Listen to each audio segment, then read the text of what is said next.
नमस्कार, मी सुप्रिया. कसे आहेत सगळे? मजेत ना? तर आजच्या आणखी एका व्हिडिओमध्ये तुमचं खूप खूप स्वागत आहे. तर सकाळची सुरुवात तर छान अशा फकट चहाने झाली. अर्धा कपच घेते आणि चहा घ्यायच्या आधी 15-20 मिनटं मी पाणी पिते 1 ग्लास. तर इथे मस्त अशी चहा घेऊन झाली माझी. त्यानंतर मग सकाळच्या डब्याच्या तयारीला लागले. त्याआधी ना चहा बनवला तेव्हा दूध संपलं होतं ना, मग दुधावरची साय होती ना ती मला काढून ठेवायची होती. जसं की आता ह्या डब्यामध्ये ना भरपूर अशी साय साठलेली आहे आणि आजच्या दिवसाची काढून झाल्यानंतर मग ना मी लोणी वगैरे काढणार आहे. मग त्याचं तूप बनवेन मी. तर अशा पद्धतीनं साय येते ती मी अशी एका डब्यामध्ये स्टोअर करून ठेवते आणि ती फ्रीजरला ठेवून देते. म्हणजे काहीच होत नाही त्या साईला. जर तुम्ही फ्रीजमध्ये अशीच बाहेर ठेवून दिली आणि विरजण जर नाही लावलं तर ती खराब होते. कारण मी एकदा अनुभव घेतला आहे त्या गोष्टीचा. त्याच्यामुळे मी पुन्हा कधीच असं बाहेर फ्रीजमध्ये ठेवत नाही. फ्रीजला डीप फ्रीजला ठेवते. तर अशा पद्धतीने सगळं खरडवून मी काढून घेते त्या भांड्याचं. अजिबात साय वाया जाऊ देत नाही. कारण दूधच इतकं महाग आहे ना की त्याचा कोणताही भाग वाया जाऊ देणं म्हणजे मूर्खपणाचं ठरतं. इथे बघू शकता अशा प्रकारे डबा भरला आहे.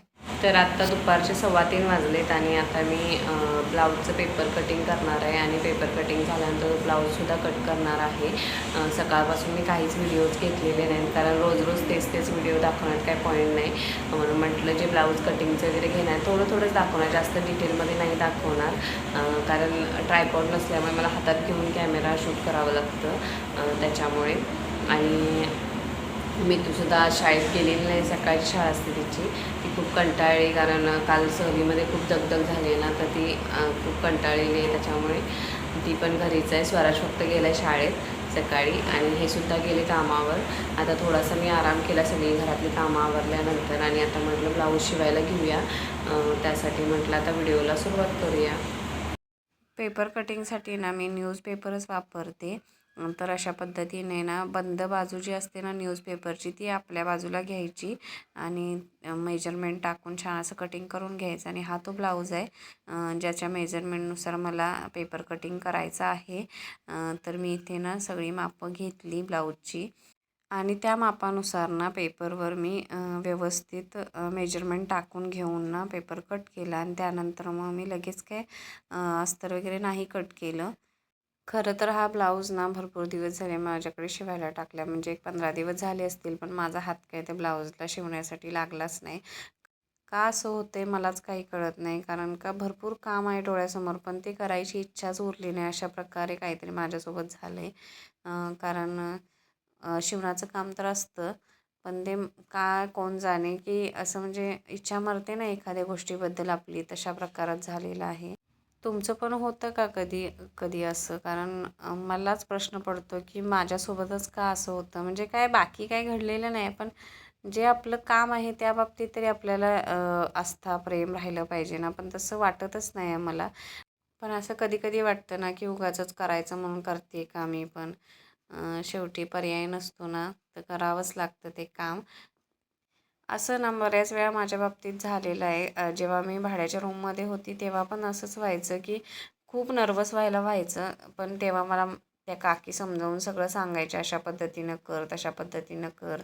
तर मी तशी करायची आणि इथे सासूबाई पण मला बडबडत होत्या की एवढं काम आहे तर तू करत नाही.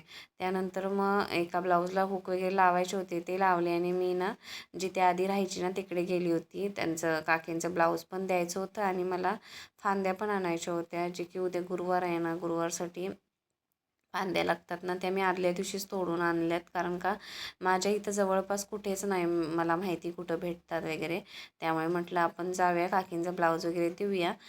आणि मी तर इतकी खुश झाले ना की काकीने स्वतःहूनच सगळ्या फांद्या वगैरे दुर्वा वगैरे मला काढून दिल्या. त्यानंतर तिथून आम्ही निघालो आणि जे केळी आणि बाकीची फळं घेतली होती ना ती तिथे घेतली त्या काकांजवळ. त्यांना पैसे दिले आणि चालत घरी आलो. स्वराजने बऱ्यापैकी ओझं घेतलं आहे. त्यानंतर मी त्याची बॅग छत्री वगैरे घेतली आणि तो म्हणत होता की मम्मी हात जड आहे ते. घरी यायला बरोबर 6:30 वाजले. स्वराजला घेऊन आले आणि तसंच मी पानं वगैरे आणायला गेली होती जी उद्या गुरुवारच्या पूजेसाठी लागणार आहेत ती पटपट मला काकीने काढून दिली आणि घेऊन आलो. परत ज्या वरती शेजारी राहायच्या ना त्या काकीने पण ब्लाऊज वगैरे शिवायला दिले, ते सुद्धा घेऊन आली येताना.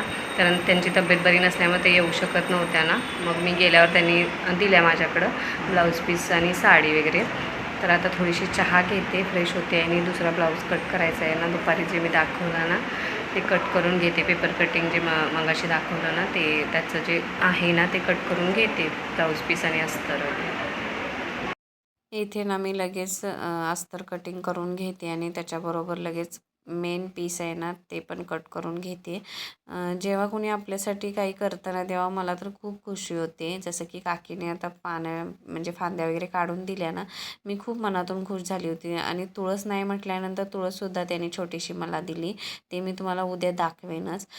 इथे माझं पूर्ण ब्लाऊज पीस कट करून झालेलं आहे आणि जेवढं होईल तेवढं मी शिवूनसुद्धा घेतले. इथं म्हणजे पूर्ण फॅब्रिक, मेन फॅब्रिक आणि अस्तर सगळं जोडून घेतले आणि जेवढं होईल तेवढं केले. कारण उद्या पुन्हा मी ते अर्धं राहिलेलं पूर्ण करेन.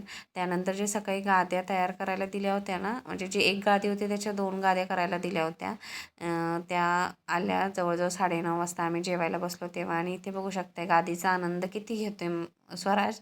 कारण का त्याला इतकी खुशी झाली ना, की इतक्या मऊ आहेत ना, की खूप खुशी झाली आणि त्या खुशीमध्येच तो उड्या मारत होता गाद्यांवर. बघू शकताय म्हणजे लहान मुलांना ना छोट्या छोट्या गोष्टींमध्ये आनंद कसा मिळवायचा हे बरोबर कळतं. आणि हेच तर असतं ना बालपण, म्हणजे आपण छोट्या छोट्या गोष्टी जगतो. तर अशा पद्धतीनं छान असं गादीचं उद्घाटन पण झालेलं आहे आणि स्वराज आणि मी त्या गादीवर झोपले सुद्धा आहेत. तर असा होता व्हिडिओ. कसा वाटला नक्की कमेंट करून सांगा. चला तर मग बाय.